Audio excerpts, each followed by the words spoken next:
You know, so many kids today have no idea what the Purple Heart is. We speak with Purple Heart recipients to children and try to bring awareness of the Purple Heart to kids in schools. There were about 500 kids in front of us.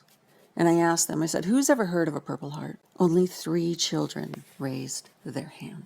It's amazing how children's lives can be touched when they're exposed to something nobody talks about. It's not easy to talk about men and women coming home from a war. War isn't something children are raised to discuss. Children are taught to be quiet when the news is on, but kids don't feel that that's their forum where they can be free and vulnerable with their questions because it's about something that's bad. War is bad. Why would they want to talk about it?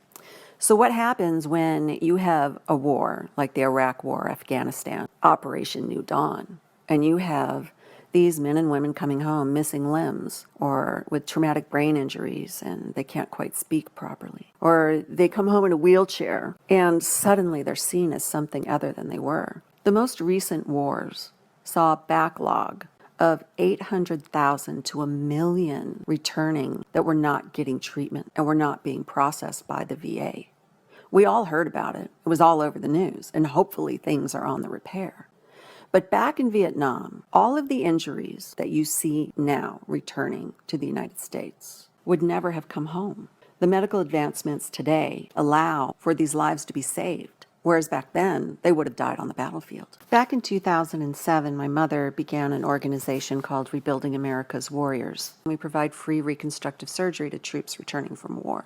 It has been a life-changing experience, that is one thing for sure. But one thing I realized is that young people, nonetheless myself, had no idea how to tell if somebody was a wounded warrior or not. The Soldier and the Squirrel is a book I wrote during my first year in bed after my accident 5 years ago that left me in a wheelchair. An odd, ironic twist nobody saw coming. I started a blog. It was rather therapeutic for me.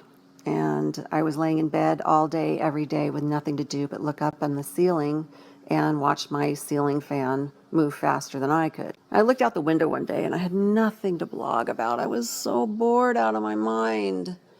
And I saw a squirrel. His name is Rocky. He's so cute. And he scampers up the tree and down the tree and onto our deck and off the deck and down to the yard and gets chased up the hillside by our dogs. But there's not only Rocky. We have raccoons too. And we have a bird named Eyebrows. And one thing I realized about it was because I was stuck in bed all day long, I was now appreciating the little things in life a lot more than I used to. And one of those things being Rocky the squirrel and his friends. And because my life had altered so much and I was able to sit back and appreciate what was going on outside my window, they brought a lot of joy to my life. And a joy I never would have understood or appreciated before. And then I thought of all the guys that I've worked with and how they had been in bed for a year. Now, albeit I was not blown up on a battlefield, they are my heroes. And I will in no way unequivocally compare myself and my situation to theirs. The essence of a health challenge, no matter who you are, is essentially the same at its heart. At first, it's just like a death because you're mourning who you used to be. And now you have to rediscover who you are. But in the meantime, you look at life a whole new way. And I wondered when they came home and they were laying in bed for 1, 2, 3 years, 10, 20, 30 surgeries later, I wondered if the little things in life mattered more to them now as well too. So I wrote a blog about these precious little creatures that lived outside my bedroom window and the difference they made in my life. A family member kept encouraging me that perhaps it should be a children's book. But I didn't want to just write a children's book. It had to have some kind of meaning because the weight it had, that there has to be a purpose of some kind, right? So I thought about our returning wounded and made it into the book, The Soldier and the Squirrel. The book became a tool and a speaker's program. We bring Purple Heart recipients to schools and they read the book to the kids.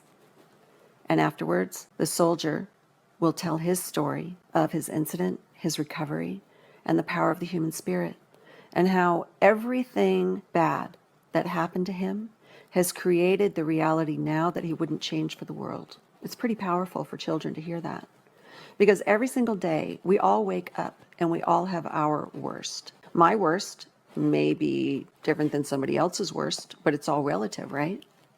So it's a lesson for kids, number one, to have a role model such as a Purple Heart recipient, for them to learn that no matter what happens to you in life, you can stand up every single morning and make a choice as to how you want to look at the world. Mind over matter, perhaps, but maybe heart over mind as well.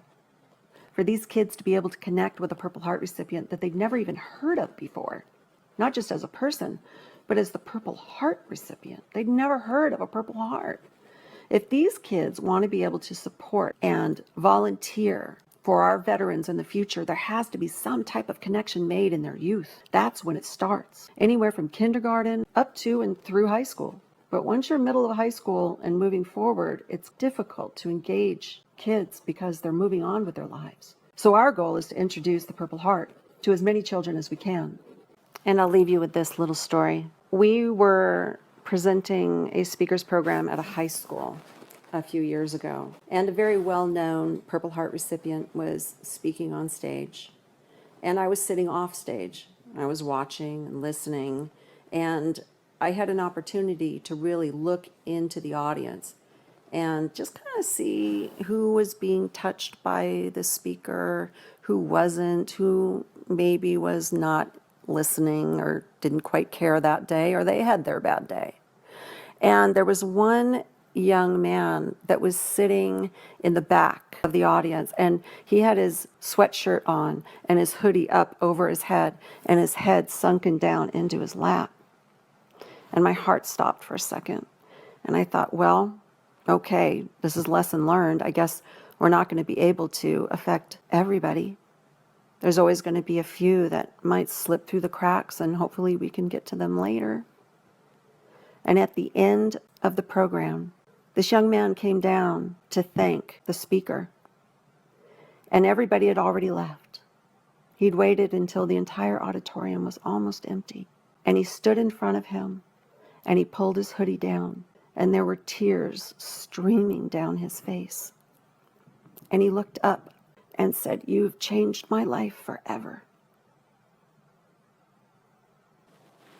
If you would like the Soldier and the Squirrel Project to visit your school, organization, or group, please contact us through www.thesoldierandthesquirrel.com. Thank you to the Ronald Reagan Presidential Library and Museum for hosting the Soldier and the Squirrel in their store.